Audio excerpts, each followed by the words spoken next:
성령의 정도는 1만 달란트 탕감받은 죄인이라는 것이 전제되어야 하고, 그럴 때 선행과 구제를 할 수 있다고 했습니다. 선행과 구제는 궁극적으로 왜 하는 거죠? 내가 돈이 많아서 또는 다른 사람이 불쌍해서 구제합니까? 그러면 1만 달란트 탕감받은 자가 100데나리온 빚진 자의 목조를 이리 기다리고 있다고 했어요. 1만 달란트를 탕감받았다는 것을 은혜가 아니라 특권으로 생각하기 때문에, 그러니까 죄사함이 없이 돈이 생기고 승진이 되니까 이거를 특권으로 생각을 하게 되니까 선민의식이 나쁜 거죠. 예, 거기서 이제 선민의식이 생기고 내가 교회를 다니니까부터 시작해서, 그러나 성령의 선민의식은 필요한 거예요. 그래서 오늘은 성령의 선민의식에 대해서 생각을 해봅니다. 첫째로 이기적인 선민의식을 버려야 합니다. 43절입니다. 시작. 베드로가 욥바에 여러 날 있어 시몬이라 하는 무두장이의 집에서 머무니라. 그는 무두장이 시몬의 집에 유숙하니 그 집은 해변에 있느니라. 있다 하더라. 레위기에 보면은 무두장이는 죽은 짐승을 다루며 그 털과 가죽을 만지기 때문에 불결하며 부정한 직업으로 여겨졌어요. 그래서 많은 사람에게 더럽다고 멸시를 당했습니다. 그런데 그런 집에 베드로가 유숙한 것은 놀라운 일이었죠. 누가가 베드로가 욥바에서 무두장이 시몬의 집에 머물렀다고 굳이 밝히는 것은 바로 10장의 고넬료가의 구원 사건과 관련하여 이러한 베드로의 의식의 전환을 보여주기 위한 의도가 있다고 볼 수 있죠. 이 일이 너무 중요한 이유는 첫째, 이방 세계의 믿음의 문이 열리고, 둘째, 할례 없이 교회에 참여하게 되었기 때문이고, 셋째, 교회가 유대교적 습성을 버리고 이제 독립적으로 발전했기 때문이에요. 굉장히 중요한 일이 이제 시작이 되는 거죠.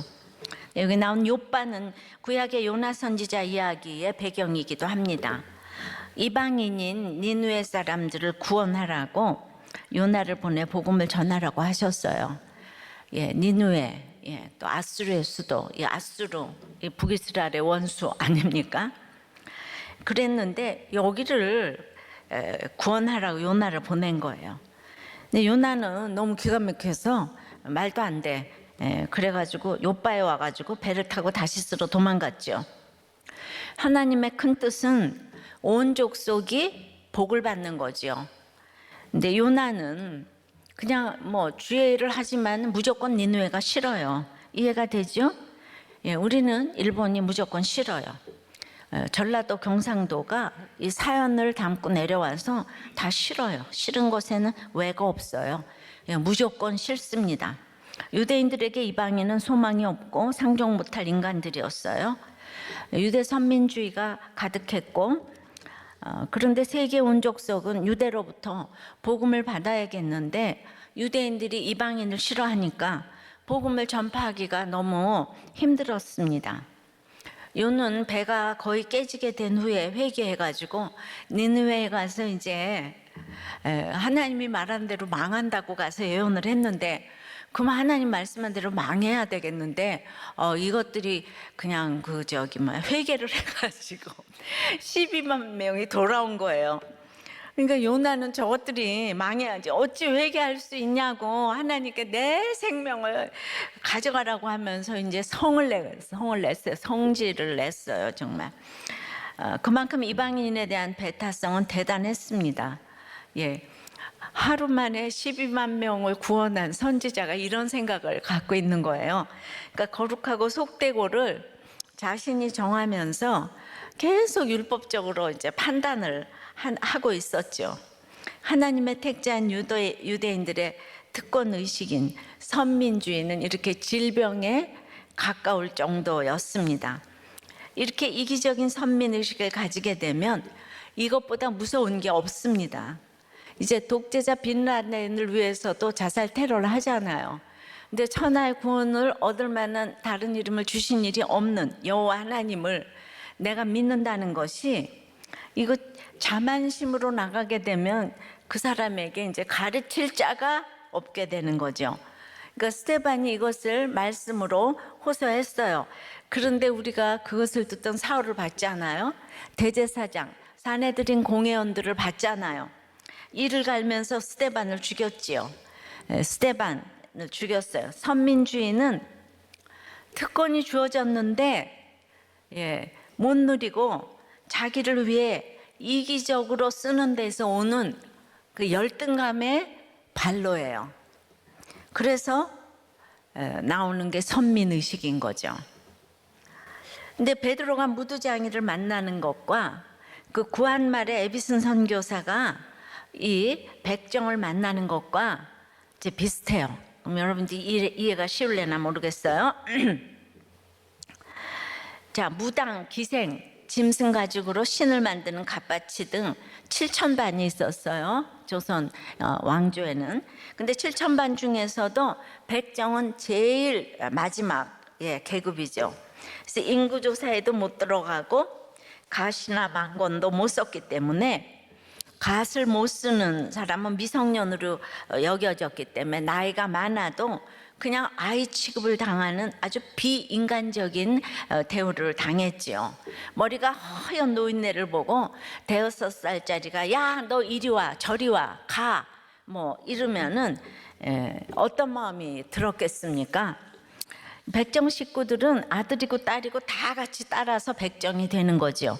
이런 시대에 그 백정인 박성춘이 콜레라 걸려가지고 고종 황제의 주치의인 에비슨 선교사가 오전에는 왕을 치료하고 그 손으로 오후에는 백정인 자신을 치료해 주니까 이제 곤당골 교회에 나가기 시작했어요. 근데 그랬더니 그동안 나오고 있던 양반들이 그 백정과 같이 다니지 못하겠다고 했어요. 조선 왕조 500년 동안 인간이 아니었던 그들과 같이 교회를 못 다니겠는 거죠. 그래도 그들이 많이 양보해가지고 우린 앞에 앉을 테니까 그 다음에 칸을 만들어서 뒤에 이 백정들을 앉히라, 그렇게 이제 부탁을 했는데 무어 선교사가 단호하게 거절을 했죠. 그러니까 이 사람들이 교회를 다 떠났어요. 그래서 이제 홍문사골 교회를 만들었는데 그 다음에는 여긴 백정만 남았잖아요. 그러니까 그냥 날개 달린 것처럼 전도를 해가지고 거기가 백정이 쫙 이렇게 차게 됐어요. 백정교회가 됐어요. 그리고 이제 그 교회는 침체돼가지고 3년 동안 이제 완전 망했어요. 그래가지고 다시 합쳐져가지고 두 교회가 합친 게 지금의 종로에 있는 승동교회가 되었습니다. 근데 여전히 인정이 안 되는 양반들이 모여서 안동교회를 세웠어요. 그 박성춘의 아들 박봉출도 이제 완전 백정이었지만은 그 학교를 들어오라고 그래서 이제 세브란스 1회 졸업으로 이 사람이 의사가 되었어요. 박서양으로 개명한 그는 글쎄 휘문고등학교에서 화학을 가르치기도 했다는 거예요. 너무 놀라워라. 이와 마찬가지인 것이 이 베드로가 무두장이 집에 머물렀다고 한 것이 이 정도 되는 일이라는 얘기를 말씀드리고 싶어요. 사실 그때까지도 베드로는 양반처럼 유대인의 관습이나 할례 등 율법적인 사고에서 완전하게 자유하지 못한 사람이에요. 이게 몸에 익힌 게 너무 무섭죠. 여기도 500년 지금 익혔는데 우리나라도. 적용해 보세요.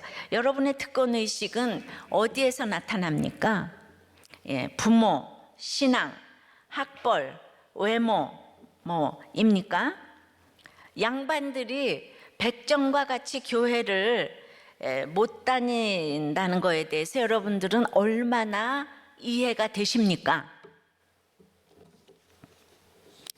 두 번째는 그러므로 이타적인 선민의식이 필요합니다. 1절에요.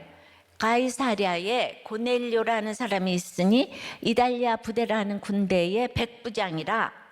가이사랴는 해변 도시로 요빠의 이 북쪽 한 50km 되는 위치에 있어요.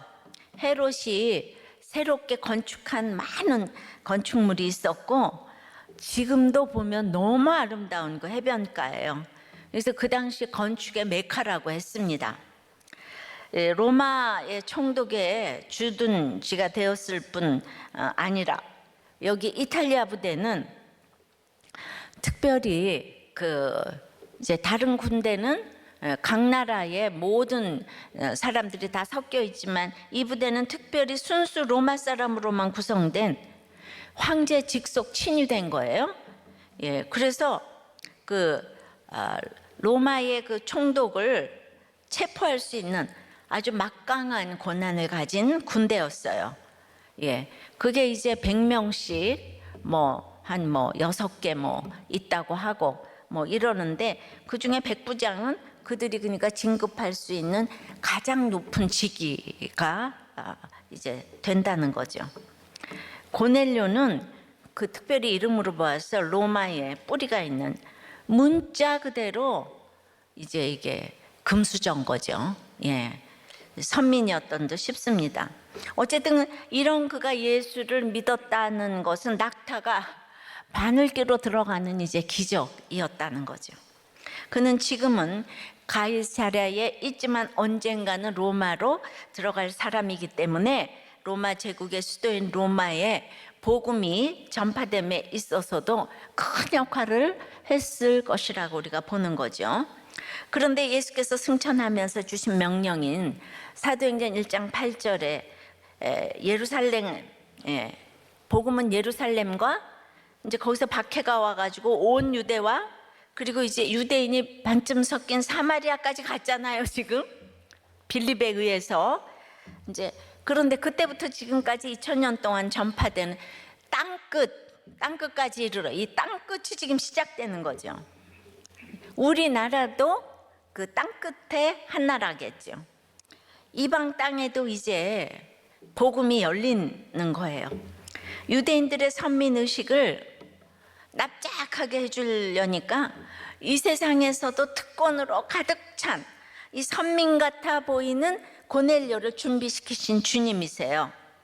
그러니까 그들의 연약함을 알고 이 사람들이 입이 벌리고 만날 수도 없는 선민인 고넬료가 찾아오게 하는 방법으로 땅끝이 시작이 되는 거예요.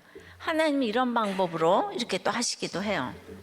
무어 선교사와 에비슨 선교사는 의사고 교수고 선교사고 대단한 그 학벌로 또 교수로 조선에 왔는데 백정집의 아버지 박성춘을 위해 그 에비슨을 초청한 것이 이게 신의 한 수인 거죠. 이게 똑같지 않아요? 이 에비슨은 고종도 만났지만은 고종이 믿음을 가지진 않았어요. 나라가 망해가도 백성이 다 망해가도 이 믿음을 가지는 게 안 돼요. 근데 도리어 이 백정인 박성춘이 믿음을 가지게 됐잖아요. 그러니까 그 당시도 이 백정이 길이 없으니까 아들을 뭔가 배워준다니까 공짜로. 그래서 예수학교에 보냈지. 조금이라도 먹고 사는 사람은 서양 귀신이 와서 눈을 다 파먹기 때문에 아무도 안 보냈어요. 가짜 뉴스는 하여튼 우리나라는 가짜 뉴스가 그때도 유행을 했어요. 지금도 길이 없는 사람은 말씀이 잘 들려요. 망고의 진리입니다. 자, 2절에 그가 경건하여 온 집으로 더불어 하나님을 경외하며 백성을 많이 구제하고 하나님께 항상 기도하더니 마침 말하던 천사가 떠나며 고넬료가 집안 하인 둘과 부하 가운데 경건한 사람 하나를 불러 이 일을 다 이루고 요바로 보내니라. 우리가 이렇게 선민의식으로 너무 악하니까 하나님께서 옆에 이런 고넬료 같은 모델을 붙여주신 거죠. 경건하고 이제 경건하여 이제 온 집으로 더불어 하나님을 경외하며 이게 경건해서 하는 일이 온 집으로 더불어 하나님을 경외하며 백성을 구제하고 하나님께 항상 기도를 이제 했다는 거예요.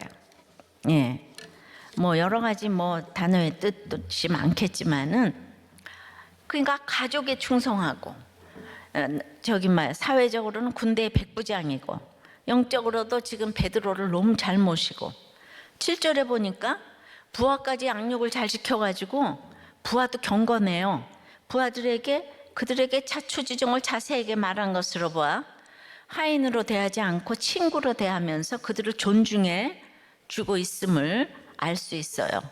그냥 모든 걸 삶으로 보여주고 있어요. 영육간에 완벽합니다. 예. 참으로 이타적인 선민 의식을 가졌네요. 예. 자, 우리는 그냥 이것만 봐도 이게 완벽하잖아요. 이런 고넬료가 신랑이면 좋겠어요? 그 앞에 사도 바울 같은 사람이 신랑이면 좋겠어요? 이처럼 이방인임에도 불구하고 진정 하나님을 의지하고 경외하는 삶을 살았기 때문에 하나님께서는 많은 이방인 중에서도 특별히 고넬료에게 이방인 구원 1호라는 영예와 은혜를 허락하셨어요. 에디오피아 내시도 있었잖아요, 그죠? 예. 근데 이제 그는 하나님 나라의 선민 의식이 투철해서 함부로 살아서는 안 되는 인생임을 이제 알았어요. 그러니까 로마의 백부장이었기 때문에 최고의 위치에서 경건하여 온 집으로 더불어 신앙이죠. 그러니까 하나님을 경외하고 백성을 많이 구제하고 하나님께 항상 기도하더니가 쉬운 일이 아니에요. 로마의 군대 백부장이면은 착취에 맞죠. 말만 하면 돈들을 다 낼 건데 불법을 행하는데 1등이 될 사람이었잖아요. 근데 우리는 돈이 백부장처럼 고넬료처럼 없는데도 저녁 기도회가 잘 안 되잖아요, 그죠? 보니까 다 안 들어가더라고요. 근데 돈도 많고 지위도 더 이상 올라갈 곳이 없는 높은 자리에서 이렇게 날마다 이 시간을 정해놓고 이렇게 기도했다는 것이 겉으로는 선민이지만 잠시 후면 영원히 돌아갈 내 집의 영광과 평안함을 보았기 때문에 선민으로서 이 자기 로마의 백부장 자리를 10분 사용해서 로마의 군사들과 로마를 복음화시키는데 큰 역할을 이제 하게 된 거죠. 이 거대한 로마의 권력과 하나님 나라의 영광과는 비교가 안 된다는 것을 보여주는 모델이 이 땅에 있어야 되지 않아요? 그는 2000년 이상 영원히 생명책에 기록될 진정한 선민이라고 할 수 있습니다. 이 고넬료는 이방 전도를 위해서 이제 그릇 자체가 갖춰진 사람도 필요하다는 것을 보여줍니다. 맨 처음에 예수 믿기 시작하면 세상에서는 죽어라고 공부시키고 권세, 학력 이런 게 예수 믿는 축복이라고 보여지기 때문에 그렇게 생각할 수밖에 없는 게 이 세상이기 때문에 다른 사람들도 그러리라고 생각하셔야 합니다. 그러니까 내가 얼마나 죄인인가를 생각하지 않고 교회만 열심당원으로 다니는 사람들은 거의 다 그렇다고 보실 수가 있어요. 왜냐하면 우리는 100% 죄인이고 우리의 가치관은 깨어지는 게 아니거든요. 내 가치관이 깨어지려면 얼마나 하나님께서 깨어지기 위해서 수고하시고 사건을 주시고 아픔을 주셔야 그때마다 조금씩밖에 안 깨지는데 그거를 그냥 구제와 선행해서 내가 복을 받으려고 하는 게 얼마나 무서운 건지 몰라요. 있으면 있는 대로 없으면 없는 대로 성경을 안 보면 다 똑같아요. 있으면 있는 대로 교만하고 없으면 없는 대로 부러워서 상처받고 이런 모습들이 교회를 다니고 예수를 믿어도 다 징합니다. 징그럽기까지 합니다. 로마서를 보면 바울 사도가 로마 교인들을 향해서 팍스 로마나 시절에 얼마나 인간이 죄인인가를 설명하고 있어요. 그래서 로마서 1장에 그 이제 18절서부터 21가지 죄의 목록을 쫙 얘기를 하고 거기에는 이제 탐욕과 살인과 동성애, 성범죄 이 사람들이 사형에 해당하는 것을 알고도 그들을 옳다느니라 이러면서 이제 1장이 끝나거든요. 근데 그 다음에는 그들만 죄가 있는 게 아니라 유대인들아, 왜 판단하냐? 그들보다 그건 핫질의 굉장히 하등죄다. 이 고등죄가 판단하는 거다. 너 유대인들이 돼가지고 판단자가 더 무섭다. 그 다음에는 이제 그거보다 더 무서운 게 있는데 유대인의 나음이 무엇이뇨? 하는 거다. 그러니까 예수 믿는 게 뭐가 유익이 있냐? 이러는 거 정말 제일 무서운 죄다. 이 얘기는 여러분이 내가 예수 믿는데 나은 게 뭐야? 예수 믿어서 된 게 뭐가 있어? 이게 얼마나 죄인 줄 아세요? 이게 제일 무서운 죄인 거예요. 고넬료는 사실 좋은 얘기만 나오다가 이제 한 장에 끝나버린 면이 있어요. 왜냐하면 너무 완벽하기 때문에 할 말이 없잖아요. 그런데 이렇게 우리가 이제 아침부터 만났는데 오늘 나는 구제하고 9시에 기도하고 그 다음에 하나님을 경외했어. 이 얘기만 이 목장에 이렇게 만났는데 그 얘기만 하게 되면은 우린 그 다음에 이제 할 말이 없잖아요. 화제가 딱 끊어져 버려요. 그래도 여러분들 제가 조금 전에 고넬료 하고 싶어요, 바울 하고 싶어요 물었잖아요. 여러분 뭐 하고 싶어요? 전부 고넬료랑 살고 싶다 그러는 거예요.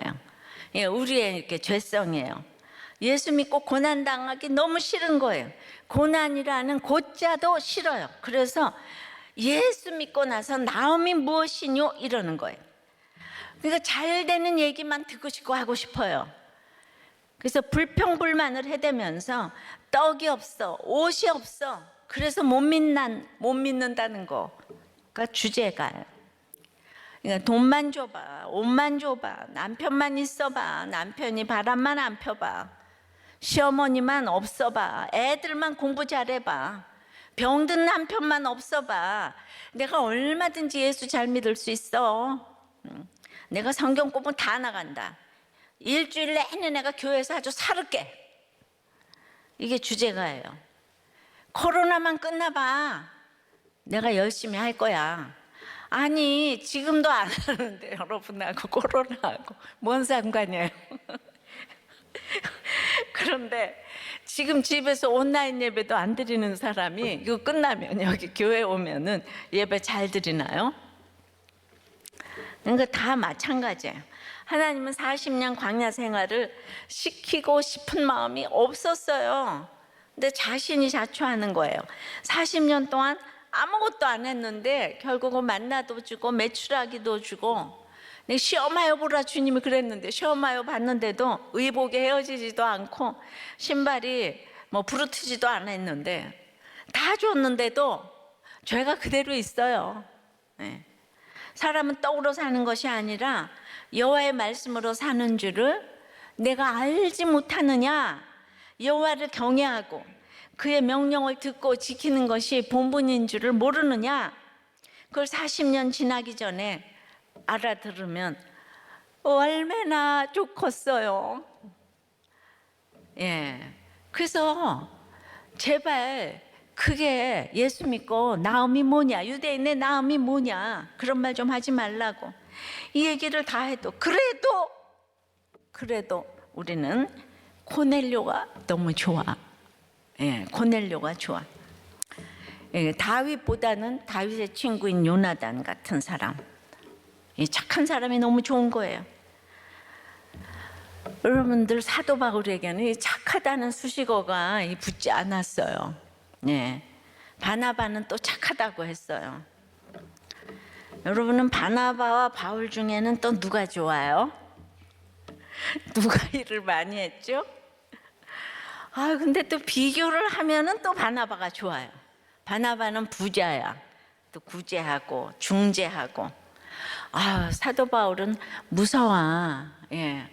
어저께 어떤 목사님도 정말 무서워. 우리들 교회가 무서워. 이렇게 얘기하시는 분이 있더라고요.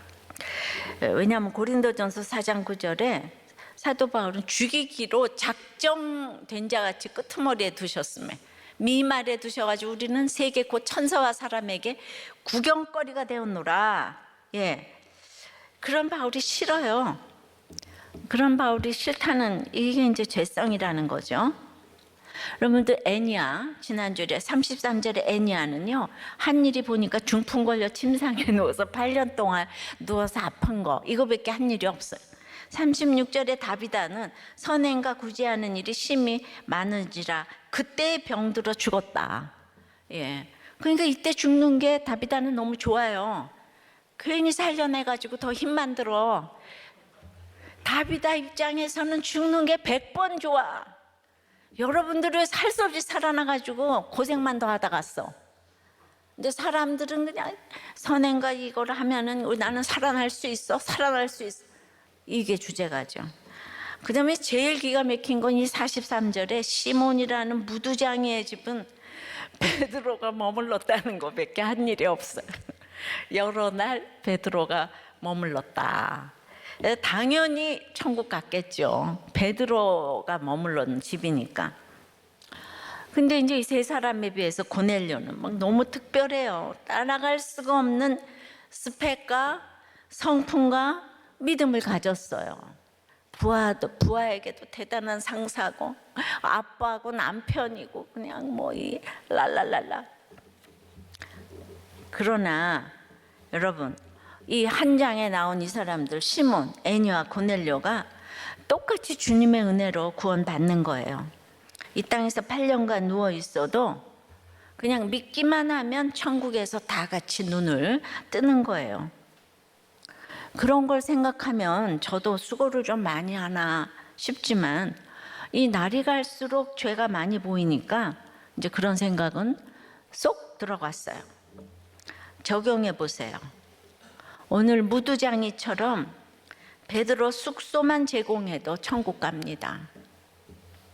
목장으로 집을 내놓은 것이 천국 가는 지름길이에요. 믿으십니까? 성지순례 가면 무두장이 집이 기념관이 되지 않았을까요? 했더니 그렇다고 그러네요. 모르는 거 빼고 다 알고 있는 아무개 목사가. 예, 아주 그냥 이 컴퓨터처럼 누르기만 하면 뭐가 다 알아요. 예. 자, 또 물어볼게요. 여러분은 무두장이 시몬이 좋습니까? 고넬료가 좋습니까? 또 대답해 봐요. 예? 왜 대답 안 해요? 누가 좋아요? 고넬료. 예. 이 둘이 똑같이 구원받았다는 것이 이해가 되십니까? 그거는 이해가 돼. 내 아무리 구원이라도 나는 고넬료가 좋아. 그죠? 내 아무리 구원이 좋아도 나는 고넬료가 좋아. 예. 바울보다는 고넬료, 무두장이보다는 고넬료. 예, 다 이렇게 되는 거죠. 성령의 선민의식은 세 번째는 그러므로 기도와 구제가 하나님 앞에 상달돼야 합니다. 자, 하루는 제9시쯤 되어 환상 중에 밝히 보면 하나님의 사자가 들어와 이르되 고넬료야 하니 고넬료가 주목하여 보고 두려워 이르되 주여 무슨 일이니까? 천사가 이르되 네 기도와 구제가 하나님 앞에 상달되어 기억하신 바가 되었으니. 예, 그러니까 이제 이 천사가 등장했잖아요. 천사는 구속사의 중요한 일 받아 등장해서 하나님의 신성을 나타내 주는 그 역할을 해요. 그래서 예수님의 그런 탄생도 천사 가브리엘에 의해서 선포가 됐고, 또 이제 탄생했을 때도 천군 천사가 전했고, 또 부활도 천사가 와서 전했는데, 이 구속사에 있어서 이 이방인 선교는 너무 중요하기 때문에 이 천사가 나타나서 이렇게 이제 말을 해준 거죠. 그러나 이 대단히 중요한 일이라도 여전한 방식으로 경건하게 기도하고 사니까 그냥 9시쯤 되어서 날마다 기도했던 그 시간에 기도를 하니까 환상 중에 보여주시는 것이 있는 거예요. 이 9시 기도 시간이라고 한 거, 예, 알아주는 이 없어도 말씀 보고 기도 시간을 지키고 있으면 식구들이 보고, 식구들이 여러분을 보는 거고 또 하나님이 보세요. 그런데도 여러분들은 저녁 기도 시간이 힘드시죠? 예, 하나님의 선민이라면 이게 이타적으로 중보기도하는 시간이잖아요. 예, 살아야 하는 거죠. 고난의 양이 그만큼 많은 사람들이 거기 앉아 있는 거죠. 상달하여는 하나님께서 기뻐서 제물을 받으신다는 거예요. 우리의 번제, 제물 이거를 받았다는 이게 상달이에요. 즉 기도와 구제의 긍휼과 관대한 행위가 하나님께 다 연락이 됐어요. 상달이 됐어요. 행위 때문이 아니고 하나님의 뜻으로 인한 진정한 기도와 구제가 하나님 앞에 상달됐다는 거예요. 내가 진심이 하나님 앞에 이제 상달이 됐다고. 자, 5절에 네가 지금 사람들을 요바에 보내어 베드로라 하는 시몬을 청하라. 그는 무두장이 시몬의 집에 유숙하니 그 집은 해변에 있느니라 하더라. 1만 달란트의 탕감받은 죄인의 모습으로 이 내 죄에 대해서 절망을 하면요, 최고의 이 땅의 모든 걸 갖춘 고넬료를 보아도 부럽지가 않게 되는 거예요. 근데 내가 예수를 전해야 되겠는데 내가 저 사람이 너무 부러워. 그냥 저 집이 너무 부러워. 학벌이 부럽고 그 명예가 부럽고 지금 지위가 부러워요. 근데 어떻게 전도를 하겠어요? 그러니까 전도할 수가 없어요. 그런데 1만 달란트 탕감받은 그 죄인의 모습으로 내 죄에 대해서 절망하게 되면은 그 다음에 부러운 게 없어지는 거죠. 이 부러운 게 없어져야 돼요. 여러분도 아직도 뭐가 그렇게 부러운지 생각해 보세요. 나는 그냥 아이가 공부하는 게 너무, 공부 잘하는 게 너무 부러워. 그냥 난 다른 거 아무것도 안 부러워. 그냥 내 새끼만 공부 잘하면 나는 아무것도 안 부러워. 그게 제일 부러운 거가 많은 거. 아이는 나잖아요, 그죠? 나. 그런데 난 부러운 게 하나도 없어. 애가 공부만 잘하면 돼. 네, 그냥 이거야, 그냥. 그죠? 나는 그냥 오직 다른 거 아무것도 안 봐라. 그런데 내 자신에 대해서 절망을 하지 않으니까 그냥 부러운 게 많은데, 드디어 부러운 게 없어지니까 비로소 고넬료를 전도할 수 있는 성령의 선민이 되게 하신 거죠. 그러니까 이럴 땐 갖춘 고넬료가 베드로를 찾아오게 하시는 거예요. 이게 다 타이밍이 있고 그때가 있는 거예요. 하나님의 계시는 참 쉽고 명확한데요, 항상 추상적이 아니고 구체적이에요. 요바에 있는 베드로를 청하라. 사람을 잘 만나게 하세요. 그 사람을 잘 만나게 할 때 그 음성을 듣는 게 이 택자인데, 누구는 누구를 만나게 해주면 그게 귀한 건 줄 모르고 계속 리젝트하고 이제 도망당기는 사람이 있잖아요. 그러니까 누구 줄을 서는가가 중요한데, 1800년대 백정을 찾아온 무어 선교사와 에비슨 선교사 같이 박사여 의사인 황제 주치인 그들을 만날 수 없는 사람들이 만나게 하시잖아요. 그 만남이 얼마나 중요한 만남이냐 이 말이에요. 저는 그냥 조선을 변화시킨 만남이라고 생각해요. 너무도 정확하게 만날 사람을 가르쳐 주십니다. 절묘한 만남이에요. 이런 정확한 만남을 이루기 위해서 얼마나 날마다 말씀을 정확하게 읽어야 하는지 모릅니다.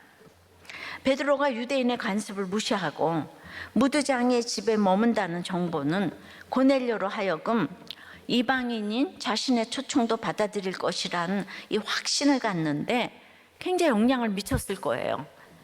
이 사람이 지금 믿음이 있으니까, 유대인의 선민주의가 대단한 거 알고. 그런데 그 무두장이 집에서 머물고 있다는 그것만으로도 상달되는 기도와 구제에 진실성이 있으리라 이제 생각이 되는 거예요. 저긴 진짜야. 그러니까 이렇게 뭔가 관계가 가짜로 겉으로 형식적으로 움직이는 게 아니고 베드로가 진짜 같아. 그리고 이제 베드로도 그걸 이제 인정을 하게 되고요. 적용으로 나의 기도와 구제는 상달되는 기도와 구제입니까? 여러분들의 기도와 구제가 상달되는 게 항상 진실돼야지 상달되는 거죠. 그러니까 그 시간에 그냥 맞춰서 그냥 열렬 하는 게 아니라 더 중요한 일이 있을 수 있죠. 구원에 그 일. 그런데 오늘 하나님이 속지 않으시는 다른 사람들이 보고 있고 그리고 시간이 오래 가야 진실성이 나타나잖아요. 그죠? 네. 자, 말씀을 맺겠습니다.